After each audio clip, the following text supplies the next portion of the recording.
Ça fait un long moment que je veux devenir réalisatrice et donc j'étais en option cinéma au lycée Guisto à Nantes. Et ensuite j'étais à la Sorbonne Nouvelle en cinéma et théâtre parce qu'à ce moment-là le théâtre aussi m'intéressait. Et puis en BTS production à Cannes. Mais ce qui m'a surtout ouvert la voie, ce sont les stages que j'ai fait pendant mon BTS.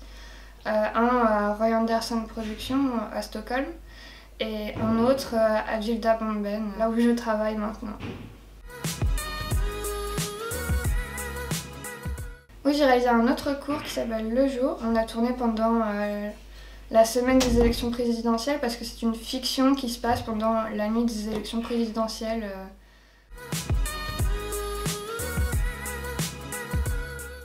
Déjà, en fait, Villeroy, le village qu'on voit dans le film, c'est un village où une grosse partie de ma famille habite et donc j'y allais les week-ends pour leur rendre visite. Donc c'est un village qui a été très présent pendant mon enfance et j'ai toujours voulu faire un film qui montrerait tout ce que j'ai trouvé pendant mon enfance dans ce village qui pour moi mélange vraiment l'absurde, le comique et la tristesse. Et donc j'ai toujours voulu faire un film sur cet endroit. Mais j'avais pas forcément le sujet. Mais un jour mon père m'a appelé et m'a dit « Oh, il y a eu un attentat à Villeroy ». Et j'étais là « ça me semble bizarre quand même ». Et il m'a laissé en plan et puis il est revenu et là il m'a lu le journal qu'on voit dans le film qui explique toute l'affaire et j'arrêtais pas de rire. Et puis ensuite j'arrêtais pas de le raconter à tout le monde. Donc je me suis dit si je commence à le raconter à tout le monde c'est quand même que c'est un bon sujet. Et c'est comme ça que ça s'est décidé.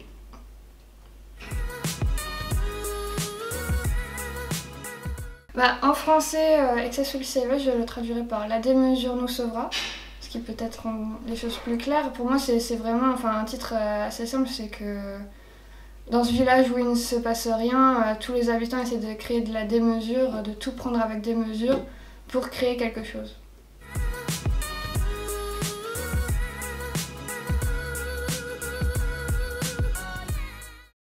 D'abord, je dirais pas que ce sont des acteurs parce que c'est vraiment un documentaire. J'ai travaillé avec, comme vous dites, les habitants et puis les gens de ma famille qui habitent dans ce village.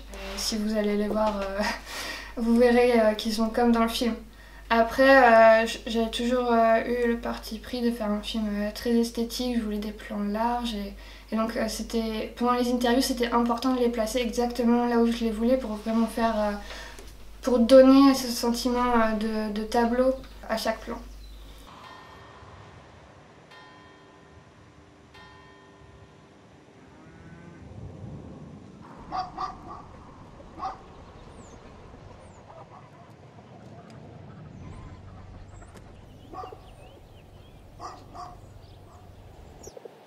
Et puis aussi, l'autre part de mise en scène, c'est que parfois on me disait « Ah, moi je fais ça ». Par exemple, mon grand-père qui me disait qu'il se barricade, ou mon père et mon oncle qui me disaient qu'ils respiraient les fumées des tracteurs pour s'endormir, pour se sentir mieux.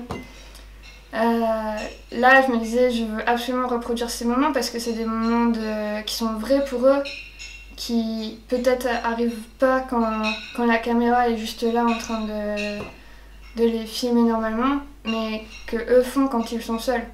Donc c'est une part de leur vérité et pour moi c'était important de reproduire ces moments. Et donc là forcément il y a plus de mise en scène parce que on pouvait vraiment prendre notre temps de reproduire vraiment bien ces moments-là.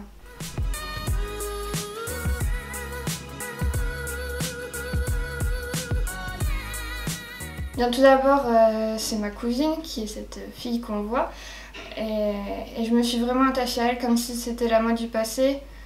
Celle qui est un peu trop différente dans ce village, qui est l'outcast, qui n'a pas très envie d'être là. Il y a plusieurs raisons au fait qu'elle marche à l'envers. Et bien sûr, je respecte les théories des spectateurs. Mais nous, quand on l'a fait au montage, d'abord il y avait le fait qu'elle va dans le village à reculons, qu'elle n'a pas très envie d'y aller, même si elle y habite. Et puis aussi, je trouvais ça drôle qu'elle soit la personne qui ne semble pas normale, alors que c'est la personne à laquelle je m'identifie le plus personnellement, du coup que je trouve le plus normal. Mais que mon père, parce que la voix qu'on entend pendant qu'elle marche à reculons c'est celle de mon père, que mon père dise qu'il y a des personnes bizarres dans le village et que ce soit elles qu'on voit. Aussi, je trouvais ça drôle que quand mon père dit ça, je pense qu'il dit quelque chose de xénophobe, mais de le transformer en le mettant sur elle.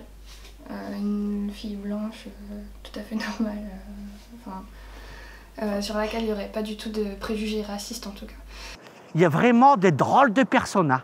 Des drôles de personnages qui ont un drôle de visage. Franchement, ça fait peur. Hein. Je déconseille Villeroy. Hein. Ça, c'est... faut le dire.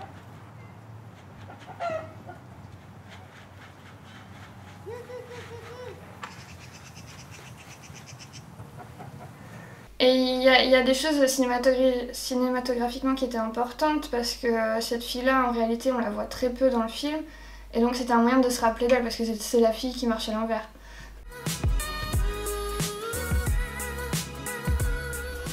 En fait, je pense que le politique est dans le sujet même quelque part parce que déjà on allait interviewer le maire qui est une personnalité politique.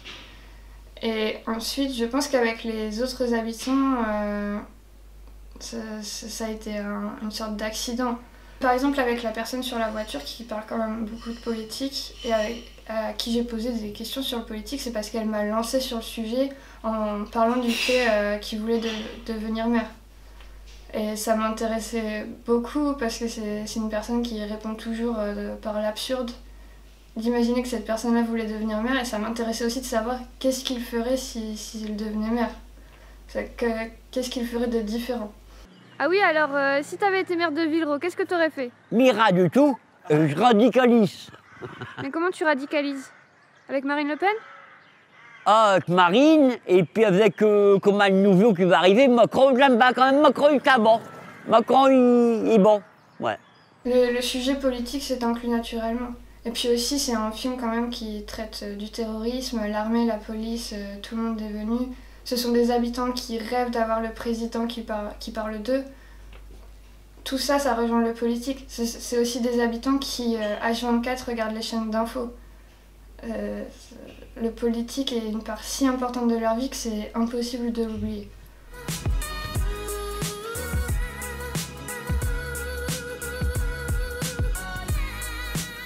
Le film est beaucoup axé sur la peur excessive des habitants de ce village. Et donc quand j'avais fait les repérages, on m'a directement raconté, ce monsieur m'a directement raconté qu'il se barricadait dès qu'il avait peur et donc presque tous les soirs. J'ai jamais vu le mot pareil. Alors ça voilà.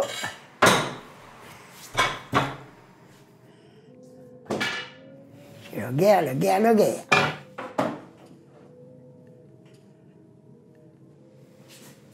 À 90 ans, j'ai dit, je vois elle.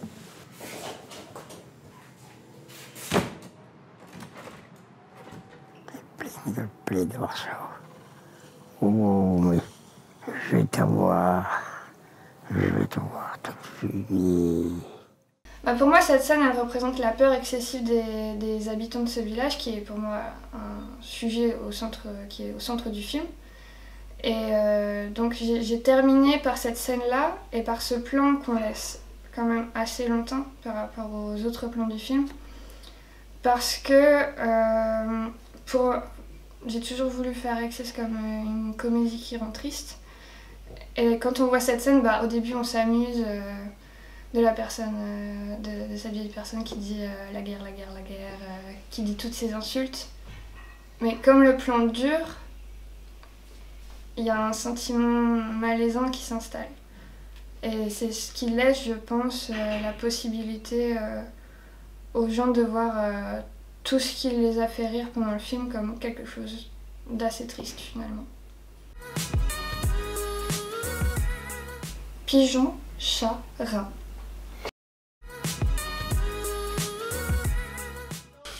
Au revoir.